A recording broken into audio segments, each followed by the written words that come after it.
घर से भागकर शादी करने वाली लड़कियों के लिए। ट्रेन के एसी कंपार्टमेंट में मेरे सामने की सीट पर बैठी लड़की ने मुझसे पूछा, हेलो, क्या आपके पास इस मोबाइल की सिम निकालने की पिन है? उसने अपने बैग से एक फोन निकाला। वो नया सिम कार्ड उसमें डालना चाहती थी, लेकिन सिम स्लॉट खोलने के लिए पिन की जरूरत पड़ती है, जो उसके पास नहीं थी। मैंने हाँ में गर्दन हिलाई और अपने क्रॉस बैग से पिन निकालकर लड़की को दे दी। लड़की ने थैंक्स कहते हुए पिन ले ली और सिम डालकर पिन मुझे वापस कर दी। थोड़ी देर बाद वो फिर से इधर उधर ताकने लगी, मुझसे रहा नहीं गया। मैंने पूछ लिया, कोई परेशानी है क्या? वो बोली, सिम स्लॉट नहीं हो रही है। मैंने उसका मोबाइल मांगा। उसने जब हमको मोबाइल दिया तो मैंने उसे कहा कि सिम अभी एक्टिवेट नहीं हुई है, थोड़ी देर में हो जाएगी। एक्टिव होने के बाद आईडी वेरिफिकेशन होगा, उसके बाद आप इसे इस्तेमाल कर सकेंगी। लड़की ने पूछा, आईडी वेरिफिकेशन क्यों? मैंने कहा, आजकल सिम वेरिफिकेशन के बाद एक्टिव होती है। जिस नाम से ये सिम उठाई गई है उसका ब्यौरा पूछा जाएगा, बता देना। लड़की बुदबुदाई और मैंने दिलासा देते हुए कहा, इसमें कोई परेशानी की कोई बात नहीं। वो अपने एक हाथ से दूसरा हाथ दबाती रही, मानो किसी परेशानी में हो। मैंने फिर विनम्रता से कहा, आपको कहीं कॉल करना हो तो मेरा मोबाइल इस्तेमाल कर लीजिए। लड़की ने कहा, जी फिलहाल नहीं, लेकिन ये सिम किस नाम से खरीदी गई है मुझे नहीं पता। मैंने कहा, एक बार एक्टिव होने दीजिए, जिसने आपको सिम दी है उसी के नाम की होगी। उसने कहा, ओके, कोशिश करते हैं।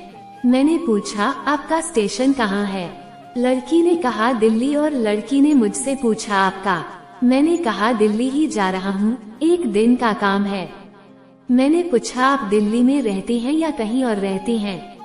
लड़की बोली, नहीं नहीं, दिल्ली में कोई काम नहीं, ना ही वहाँ मेरा घर है। तो मैंने उत्सुकता वश पूछा, तो फिर आप कहाँ जा रही हैं? वो बोली, दरअसल ये दूसरी ट्रेन है जिसमें आज मैं हूँ, और दिल्ली से तीसरी गाड़ी पकड़नी है, फिर हमेशा के लिए आजाद हो जाना है। मैंने पूछा, लेकिन किस तरह की कैद से आजाद हो जाना है? मुझे फिर जिज्ञासा हुई, किस कैद में थी ये नासमझ अलहड़ सी लड़की। लड़की बोली, उसी कैद में थी जिसमें हर लड़की होती है, जहाँ घर वाले कहे शादी कर लो, जब जैसा कहे वैसा करो। मैं घर से भाग चुकी हूँ। मुझे ताज्जुब हुआ, मगर अपने ताज्जुब को छुपाते हुए मैंने हंसते हुए पूछा, अकेली भाग रही हैं आप? आपके साथ कोई नजर नहीं आ रहा? वो बोली, अकेली नहीं, साथ में है कोई। मेरे प्रश्न खत्म नहीं हो रहे थे। मैंने पूछा, कौन? वो बोली, दिल्ली से एक और ट्रेन पकड़ूंगी, फिर अगले स्टेशन पर वो जनाब मिलेंगे और उसके बाद हम किसी को नहीं मिलेंगे। मैंने कहा, ओ, तो ये प्यार का मामला है? उसने कहा, जी। मैंने उसे बताया कि मैंने भी लव मैरिज की है। ये बात सुनकर वो खुश हुई, बोली, वाओ, कैसे, कब? लव मैरिज की बात सुनकर वो मुझसे बात करने में रुचि लेने लगी। मैंने कहा, कब, कैसे, कहाँ? वो मैं बाद में बताऊंगा, पहले आप बताओ आपके घर में कौन कौन है?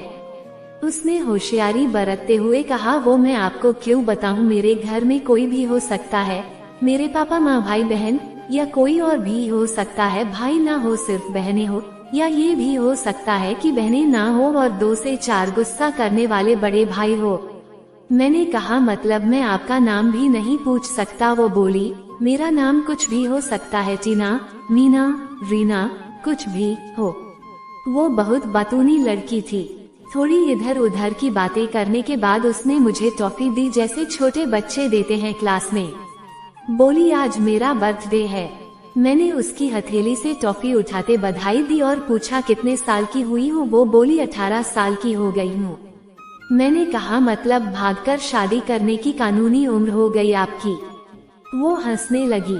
कुछ ही देर में काफी फ्रैंक हो चुके थे हम दोनों, जैसे बहुत पहले से जानते हो एक दूसरे को। मैंने उसे बताया कि मेरी उम्र 35 साल है, यानी मैं तुमसे 17 साल बड़ा हूँ।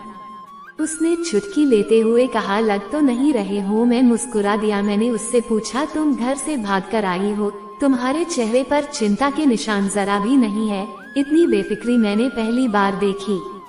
खुद की तारीफ सुनकर वो खुश हुई, बोली, मुझे उन जनाब ने, मेरे लवर ने पहले से ही समझा दिया था कि जब घर से निकलो तो बिल्कुल बिंदास रहना, घर वालों के बारे में बिल्कुल मत सोचना। बिल्कुल अपना मूड खराब मत करना, सिर्फ मेरे और हम दोनों के बारे में सोचना और मैं वही कर रही हूँ। मैंने फिर चुटकी ली। कहा उसने तुम्हें मुझ जैसे अनजान मुसाफिरों से दूर रहने की सलाह नहीं दी। उसने हंसकर जवाब दिया, नहीं, शायद वो भूल गया होगा ये बताना। मैंने उसके प्रेमी की तारीफ करते हुए कहा, वैसे तुम्हारा बॉयफ्रेंड काफी टैलेंटेड है। उसने किस तरह से तुम्हें अकेले घर से रवाना किया, नई सिम और मोबाइल दिया, 3 ट्रेन बदलवाए ताकि कोई ट्रैक ना कर सके। वेरी टैलेंटेड पर्सन है वो। लड़की ने हामी भरी, बोली बहुत टैलेंटेड है वो, उसके जैसा कोई नहीं। मैंने उसे बताया कि मेरी शादी को 10 साल हुए हैं, एक बेटी है 8 साल की और एक बेटा 1 साल का। ये देखो उनकी तस्वीर। मेरे फोन पर बच्चों की तस्वीर देखकर उसके मुंह से निकल गया, सो क्यूट। मैंने उसे बताया कि ये जब पैदा हुई तब मैं कुवैत में था, एक पेट्रो कंपनी में बहुत अच्छी जॉब थी मेरी, बहुत अच्छी सैलरी थी। फिर कुछ महीनों बाद मैंने वो जॉब छोड़ दी और अपने ही कस्बे में काम करने लगा। लड़की ने पूछा, जॉब क्यों छोड़ी? मैंने कहा, बच्ची को पहली बार गोद में उठाया तो ऐसा लगा जैसे मेरी दुनिया मेरे हाथों में है। 30 दिन की छुट्टी पर घर आया था, वापस जाना था लेकिन जा ना सका। इधर बच्ची का बचपन खर्च होता रहे, उधर मैं पूरी दुनिया कमा लूं तब भी घाटे का सौदा है। मेरी 2 टके की नौकरी, बचपन उसका लाखों का।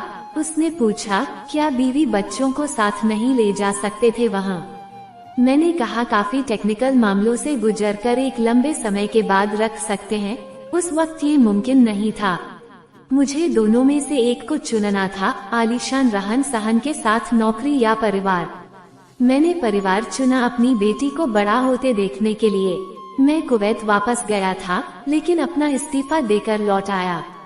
लड़की ने कहा, वेरी इम्प्रेसिव। मैं मुस्कुराकर खिड़की की तरफ देखने लगा। लड़की ने पूछा, अच्छा आपने तो लव मैरिज की थी ना, फिर आप भागकर कहाँ गए, कैसे रहे और कैसे गुजरा वो वक्त? उसके हर सवाल और हर बात में मुझे महसूस हो रहा था कि ये लड़की लड़कपन के शिखर पर है, बिल्कुल नासमझ और मासूम, मेरी छोटी बहन सी। मैंने उसे बताया कि हमने भागकर शादी नहीं की और ये भी है कि उसके पापा ने मुझे पहली नजर में सख्ती से रिजेक्ट कर दिया था।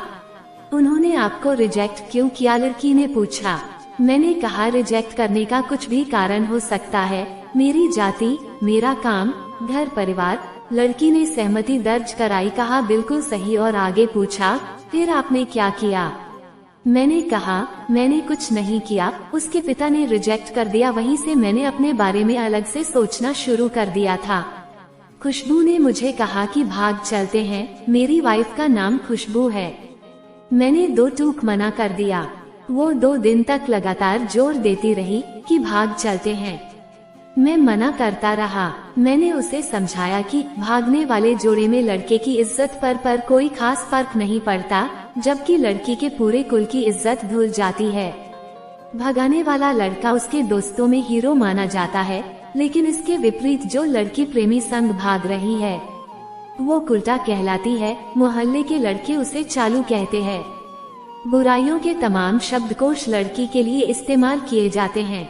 भागने वाली लड़की आगे चलकर 60 साल की वृद्धा भी हो जाएगी, तब भी जवानी में किए उस कांड का कलंक उसके माथे पर से नहीं मिटता। मैं मानता हूँ कि लड़का लड़की को तौलने का ये दोहरा मापदंड गलत है, लेकिन हमारे समाज में है तो ये नजरिया गलत है, मगर सामाजिक नजरिया यही है। वो अपने नीचे का होंठ दांतों तले पीसने लगी। उसने पानी की बोतल का ढक्कन खोलकर एक घूंट पिया। मैंने कहा, अगर मैं उस दिन उसे भगा ले जाता तो उसकी माँ तो शायद कई दिनों तक पानी भी ना पीती, इसलिए मेरी हिम्मत ना हुई कि ऐसा काम करूं। मैं जिससे प्रेम करूं, उसके माँ बाप मेरे माँ बाप के समान ही है, चाहे शादी ना हो तो ना हो। कुछ पल के लिए वो सोच में पड़ गई, लेकिन मेरे बारे में और अधिक जानना चाहती थी। उसने पूछा, फिर आपकी शादी कैसे हुई? मैंने बताया कि खुशबू की सगाई कहीं और कर दी गई थी। धीरे धीरे सब कुछ नॉर्मल होने लगा था। खुशबू और उसके मंगेतर की बातें भी होने लगी थी फोन पर, लेकिन जैसे जैसे शादी नजदीक आने लगी, उन लोगों की डिमांड बढ़ने लगी। लड़की ने मुझसे पूछा, डिमांड का मतलब क्या है? मैंने कहा, डिमांड का एक ही मतलब होता है, दहेज की डिमांड। परिवार में सबको सोने से बने तोहफे दो, दूल्हे को लग्जरी कार चाहिए, सास और नंद को नेकलेस दो वगैरह वगैरह। बोले हमारे यहाँ रीत है। लड़का भी इस रीत की अदायगी का पक्षधर था। वो सगाई मैंने तुड़वा डाली, इसलिए नहीं कि सिर्फ मेरी शादी उससे हो जाए, बल्कि ऐसे लालची लोगों में खुशबू कभी खुश नहीं रह सकती थी, ना उसका परिवार। फिर किसी तरह घर वालों को समझा बुझाकर मैं फ्रंट पर आ गया और हमारी शादी हो गई। ये सब किस्मत की बात थी। लड़की बोली चलो अच्छा हुआ आप मिल गए, वरना वो गलत लोगों में फंस जाती। मैंने कहा यह जरूरी नहीं कि माता पिता का फैसला हमेशा सही हो, और ये भी जरूरी नहीं कि प्रेमी जोड़े की पसंद सही हो। दोनों में से कोई भी गलत या सही हो सकता है। काम की बात यहाँ ये है कि कौन ज्यादा वफादार है। लड़की ने फिर से पानी का घूंट पिया और मैंने भी एक घूंट पानी पिया। लड़की ने तर्क दिया कि हमारा फैसला गलत हो जाए तो कोई बात नहीं, लेकिन माता पिता को ग्लानि नहीं होनी चाहिए। मैंने कहा फैसला ऐसा हो जो दोनों का हो, बच्चों और माता पिता दोनों की सहमति, वो सबसे सही है।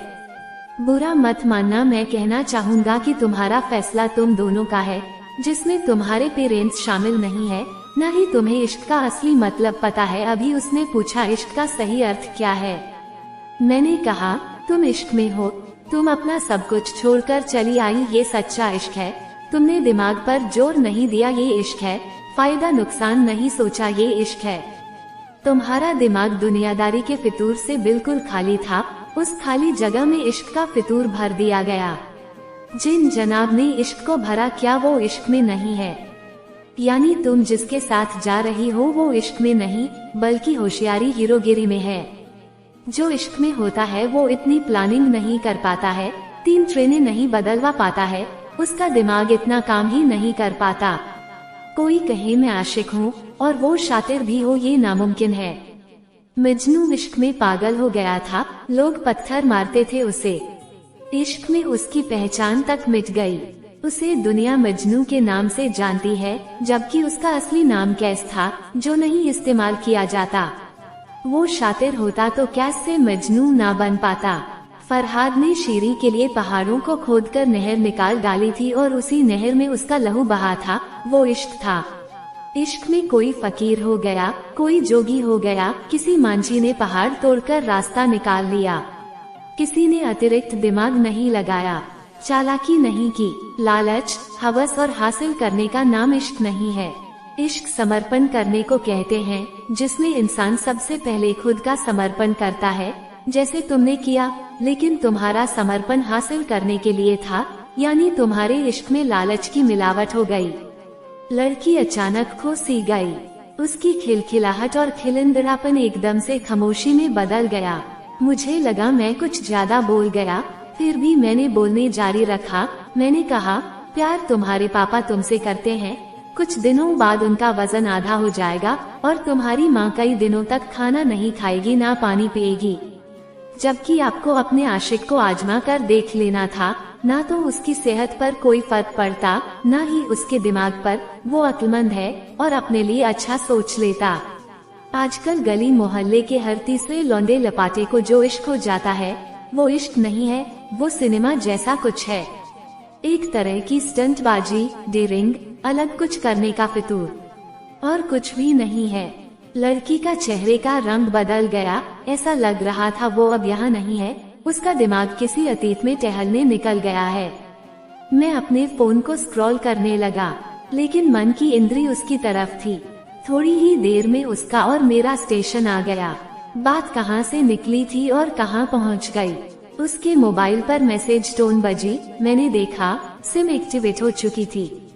उसने चुपचाप बैग में से आगे का टिकट निकाला और फाड़ दिया। मुझे कहा एक कॉल करना है, मैंने मोबाइल दे दिया। उसने नंबर डायल करके कहा सॉरी पापा, और सिस्क सिस्क कर रोने लगी। सामने से पिता भी फोन पर बेटी को संभालने की कोशिश करने लगे। उसने कहा पिताजी आप बिल्कुल चिंता मत कीजिए, मैं घर आ रही हूँ। दोनों तरफ से भावनाओं का सागर उमड़ पड़ा। हम दोनों ट्रेन से उतरे। उसने फिर से मुझसे पिन मांगी, मैंने उसको पिन दे दी। उसने मोबाइल से सिम निकालकर तोड़ दी और फिर पिन मुझे वापस कर दिया। कहानी को अंत तक सुनने के लिए आपका तहे दिल से धन्यवाद। देश की सभी बेटियों के लिए समर्पित। ये मेरा दावा है दोस्तों, माता पिता से ज्यादा तुम्हें इस दुनिया में कोई भी प्यार नहीं कर सकता है। मित्रों, कहानी सुनकर शेयर अवश्य कीजिएगा, शायद कोई परिवार, कोई बेटी और उनका भविष्य इससे बच जाए। दोस्तों, आपकी इस कहानी के बारे में क्या राय है, हमें कमेंट में जरूर बताना। प्लीज दोस्तों, आपसे हाथ जोड़कर निवेदन है, वीडियो को लाइक करके मेरे चैनल को सब्सक्राइब जरूर कर देना।